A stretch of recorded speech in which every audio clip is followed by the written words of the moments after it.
Doon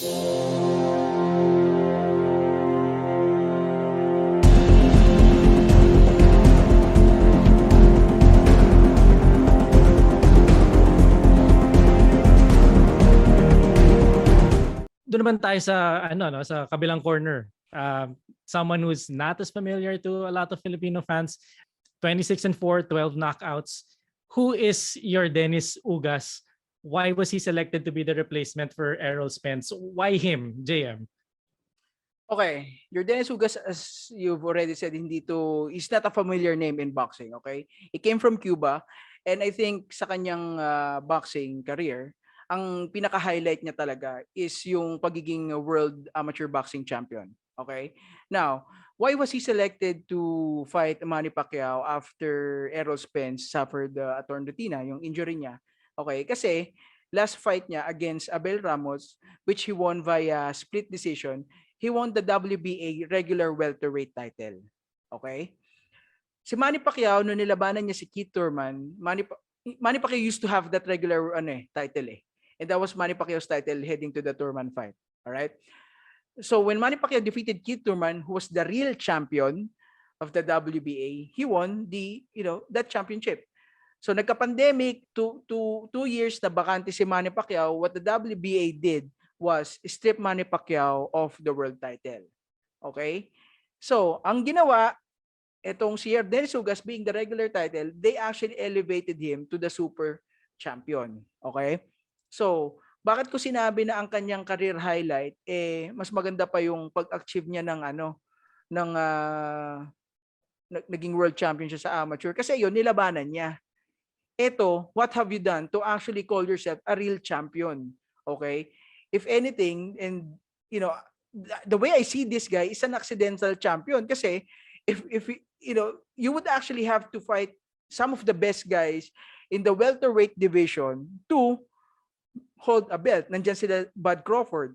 I don't see him beating Bud Crawford. Nandiyan sila Spence, nandiyan si Manny, si Thurman, or doon sa apat na yon. All right? But he became a world champion only because Manny Pacquiao was stripped by the WBA. He was also preparing for a fight kasi on August 21. So, naganda injury na, and he was the one na selected to replace Errol Spence Jr. Manny's dream has always been, at alam naman to ng mga tao, is to hold his farewell fight dito sa Pilipinas. Okay? Ngayon, nagkanda Delta na, nagkanda lockdown na ulit. Sabi tuloy ni Manny na tulong parang nung kailan lang, this may very well be my last fight. Okay? So, if this is going to be his last fight, magiging footnote na, it will boost his legacy, okay? Because he became a world champion. All right? Before he was still a world champion when he retired. Pero yung legacy na yun, I think the fighter itself he beat would barely have anything to do with that. Okay? Kasi the way I see Ugas, this is a guy who struggled against the likes of Abel Ramos. The last time he fought, a decent welterweight was really against Sean Porter. A lot of people thought he won that fight. I'm not sure about Rafe, but he actually lost that fight by a split decision. So we can maybe do a deep dive into that fight later on. But so legacy ni Manny, I think this is going to be a minor footnote yung pangalan ng Ugas. When you've beaten the likes of Barrera, Marquez, Morales, De La Hoya, Cotto, the list goes and on and on. Where the hell would you place someone as Yordenis Ugas among that list? Rafe, why Ugas? Do you agree? Is he just a convenient replacement for Spence at this point?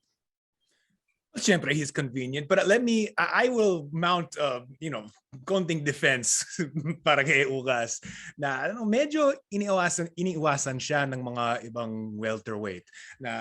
Not necessarily because he is an incredible threat. I think dehado siya kontra kay Pacquiao, kay Crawford, kay Thurman, kay lahat na, like all of the big names, but Errol Spence, he would come into those fights as an underdog, si Ugas, but still because he has that amateur background, because he's fairly big for a welterweight, not enormous like Spence is, a little bit smaller, but still big for a welterweight, good length, very well skilled, and not super famous. I mean, JM just laid out all of the sort of the resume that Yordenis Ugas does not have, and how a fighter looking at him will say, well, you know, medyo sikat na ako. I don't need to fight this guy who is going to, even if I can beat him in a decision, has the skill to make me look less than my best. It's hard to, we haven't seen, I can't, JM, correct me if I'm wrong, I can't think of a time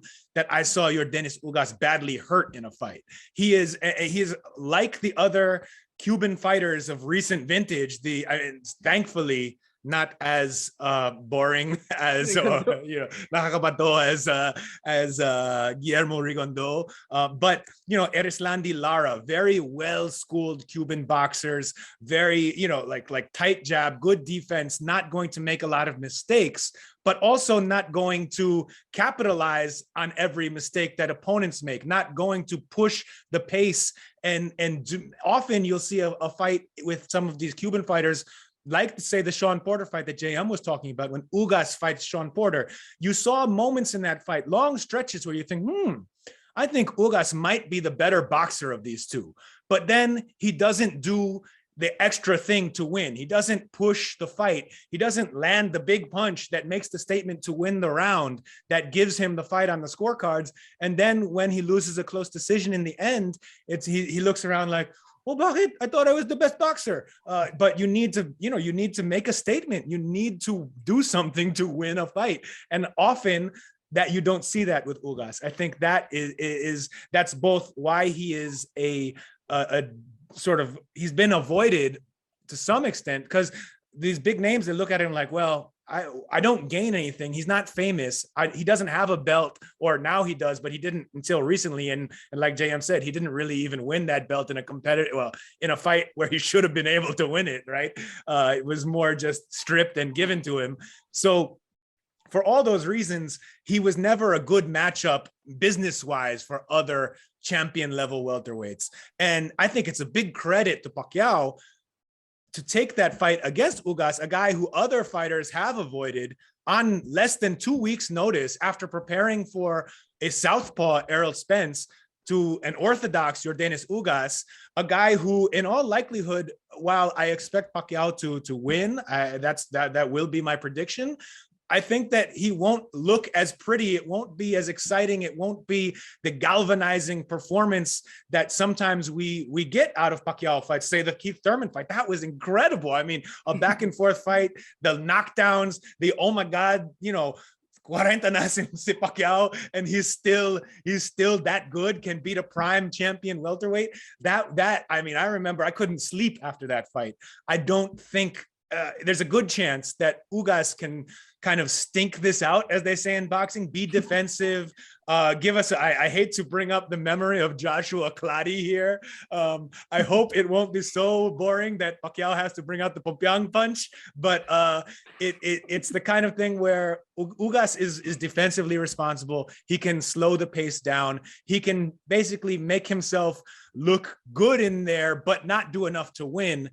In this era where fighters choose their best opponent, the best style matchup for them at any time, who's the best risk versus reward, who's going to pay me the most money, can I knock out a guy who's much like if I look, you got guys trying to fight MMA and YouTubers now because they know there's more money and it's an easier win for them. I guess maybe we should admit that Pacquiao probably would have done that with Conor McGregor if the fight had come together. But in this era, Pacquiao has never backed down from a fight.